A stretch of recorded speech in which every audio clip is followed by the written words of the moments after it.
Assalamualaikum warahmatullahi wabarakatuh. Perkenalkan, kami dari kelompok 2 ingin mempresentasikan analisis faktor-faktor yang mempengaruhi struktur modal debt equity to ratio pada data rasio keuangan perusahaan. Yang beranggotakan Nabila Rahmawati dengan NIM akhir 145, Eka Sartika dengan NIM akhir 146, Aulia Arya Putri dengan NIM akhir 147, Saya Arsi Listinata dengan NIM akhir 148, serta Hafsya Abelia dengan NIM akhir 149. Yang pertama adalah latar belakang. Struktur modal merujuk pada kombinasi utang dan ekuitas yang digunakan oleh perusahaan untuk mendanai operasinya. Pengelolaan yang tepat terhadap struktur modal dapat memberikan manfaat yang signifikan, seperti pengurangan biaya modal dan peningkatan nilai perusahaan. Namun, pengelolaan yang kurang optimal dapat mengakibatkan risiko keuangan yang tinggi. Oleh karena itu, penting untuk memahami faktor-faktor yang mempengaruhi struktur modal, terutama debt equity to ratio atau DER, untuk mengambil keputusan keuangan yang tepat. Selanjutnya ada identifikasi masalah. Di sini ada 4 identifikasi masalah. Yang pertama, bagaimana kondisi variabel current ratio, return on asset, fixed asset turnover, dan debt to equity ratio. Yang kedua, bagaimana kondisi variabel current ratio terhadap debt to equity ratio. Yang ketiga, bagaimana kondisi variabel return on asset terhadap debt to equity ratio. Dan yang terakhir ada bagaimana kondisi variabel fixed asset turnover terhadap debt to equity ratio. Tujuannya ada 3. Yang pertama, untuk mengetahui apa yang dimaksud dengan struktur modal. Yang kedua, untuk mengetahui apa saja faktor-faktor yang mempengaruhi struktur modal.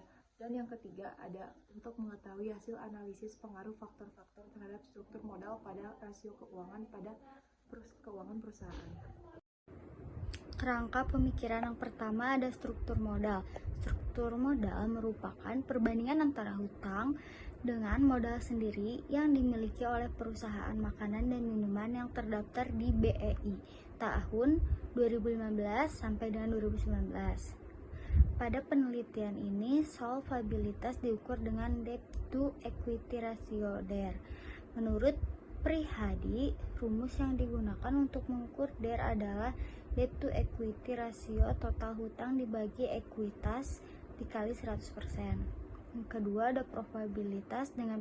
Dalam penelitian ini, rasio probabilitas diukur atau diproksikan dengan return on asset atau ROA. Definisi return on asset menurut Hanafi dan Salim 2009, rasio ini mengukur kemampuan perusahaan menghasilkan laba bersih berdasarkan tingkat aset yang tertentu. Rumusnya yaitu ROA sama dengan EBIT dibagi total aktiva dikali 100%. Lalu kerangka pemikiran yang ketiga yaitu ada likuiditas. Dalam penelitian ini, rasio likuiditas diukur atau diproksikan dengan current ratio. Menurut Anaswi dan Wijaya 2015, current ratio membandingkan seluruh aktiva lancar, yaitu current asset atau CA. Dengan demikian, dapat dituliskan rumusnya sebagai berikut, yaitu current ratio sama dengan aktiva lancar dibagi hutang lancar. Lalu yang keempat ada activity ratio.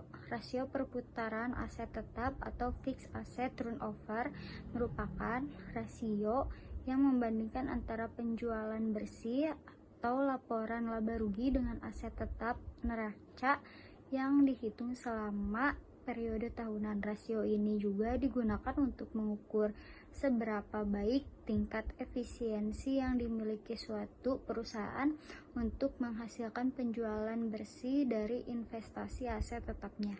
Aset tetap ini dapat berbentuk properti, pabrik, dan juga peralatan. Rumusnya yaitu net sales dibagi fixed asset. Di sini saya akan menjelaskan model konseptual yaitu pengaruh current ratio, fixed asset turnover, ROA terhadap debt to equity ratio, di mana current ratio atau likuiditas ini sebagai variabel X1, kemudian fixed asset turnover atau struktur aktiva ini sebagai variabel X2, kemudian ROA atau return on asset atau profitabilitas sebagai variabel X3, dan DER atau debt to equity ratio sebagai variabel Y. Selanjutnya, di sini saya akan menjelaskan hipotesis. Yang pertama, hipotesis 1 atau H1, yaitu likuiditas dihipotesiskan berpengaruh positif terhadap struktur modal. Kemudian yang kedua ada hipotesis 2 atau H2, yaitu struktur aktiva dihipotesiskan berpengaruh positif terhadap struktur modal. Kemudian ada hipotesis 3 atau H3, yaitu profitabilitas dihipotesiskan berpengaruh positif terhadap struktur modal. Dan yang keempat ada hipotesis 4 atau H4, yaitu likuiditas, struktur aktiva, dan profitabilitas berpengaruh terhadap struktur modal. Kemudian selanjutnya akan dijelaskan oleh teman saya. Untuk selanjutnya ada metode penelitian. Penelitian ini menggunakan jenis data kuantitatif yang artinya didapatkan dari website resmi yang terdapat dari 5 perusahaan pada tahun 2019 sampai 2023. Data yang dipergunakan merupakan data sekunder, data yang diolah menggunakan SPSS V24. Untuk selanjutnya ini ada tabulasi data, di mana tabulasi ini didapatkan dari hasil perhitungan dari keempat variabel dari 5 perusahaan, dan hasil dari perhitungan tersebut dijadikan satu, yaitu tabulasi data untuk perhitungan SPSS seperti gambar di samping ini. Untuk selanjutnya ini ada model summary seperti gambar di samping, di mana model summary ini didapatkan dari hasil perhitungan di SPSS dari hasil data tabulasi yang sebelumnya. Untuk selanjutnya ini interpretasi dari model summary tadi. Besarnya R² adalah 0,015. Hal ini berarti 15% variabel terstruktur modal debt equity ratio dapat dijelaskan oleh variabel independen yang meliputi current ratio, fixed asset turnover, dan return on asset atau ROA. Sedangkan sisanya 100% dikurangi 15% sama dengan 85% dijelaskan oleh faktor-faktor di luar model yang dianalisis. Selanjutnya ini ada model summary yang kita dapatkan dari hasil perhitungan SPSS dari tabulasi sebelumnya. Lalu di sini saya akan menjelaskan tentang interpretasi, yaitu model persamaan Y sama dengan 23,068, lalu ada minus 0,039 atau X1, lalu ada minus 0,76 atau X2, lalu ada 1,68 atau X3. Yang pertama ada konstanta, yaitu 23,068, artinya jika variabel pertumbuhan aset, ukuran perusahaan, dan likuiditas dalam keadaan konstan, maka variabel struktur modal mempunyai nilai 23,068 satuan. Lalu ada yang kedua ada current ratio, yaitu 0,039, artinya jika variabel current ratio mengalami kenaikan sebesar satuan sedangkan variabel lainnya dianggap konstan, maka variabel dependen yaitu struktur modal akan mengalami penurunan sebesar 0,039 satuan. Lalu ada fixed asset turnover, yaitu sebesar minus 0,73.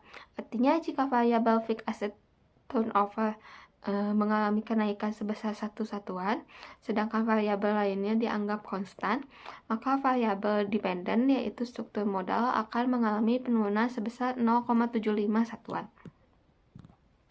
Lalu yang keempat ada return on asset sebesar 1,865. Artinya jika variabel return on asset mengalami kenaikan sebesar satu satuan, sedangkan variabel lainnya dianggap konstan, maka variabel dependen yaitu struktur modal akan mengalami penurunan sebesar 1,865 satuan. Lalu kesimpulannya, dari hasil analisis dengan menggunakan software SPSS, didapatkan hasil regresi linear berganda yang menentukan apakah adanya pengaruh atau tidak di antara variabel X dan variabel Y, yaitu sebagai berikut. Yang pertama, hipotesis 1 yang mengatakan likuiditas berpengaruh positif terhadap struktur modal. Pada penelitian ini ditolak karena hasil uji likuiditas atau X1 berpengaruh negatif terhadap struktur modal, itu variabel Y. Lalu ada hipotesis 2 atau H2 yang mengatakan ukuran perusahaan berpengaruh positif terhadap struktur aktiva. Pada penelitian ini ditolak karena hasil uji struktur aktiva atau X2 berpengaruh negatif terhadap struktur modal atau Y.